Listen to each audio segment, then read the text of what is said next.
Se você acha que você não ganhou presente esse ano, pensa de novo. Tem alguns presentes que a vida nos dá de graça e a gente nem percebe. Tipo o coração. Ele bate dentro do seu peito sem que você perceba, incansável, não pede nada em troca. Você tá tocando a sua vida, preocupado com outras coisas, ele tá lá batendo dia e noite, de graça, por você. Vários presentes que a vida nos dá e a gente nem percebe.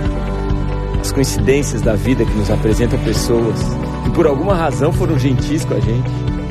Gente que nos ajudou sem pedir nada em troca. Gente que talvez a gente nem agradeceu. Tem muitos presentes que a vida nos dá, de graça, como o ano novo.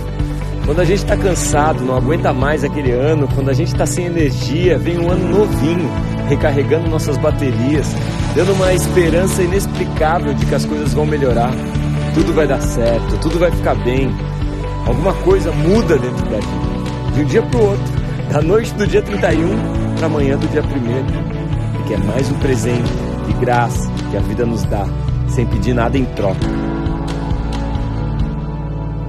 E assim a gente percebe que não é o ano que é novo, é a gente.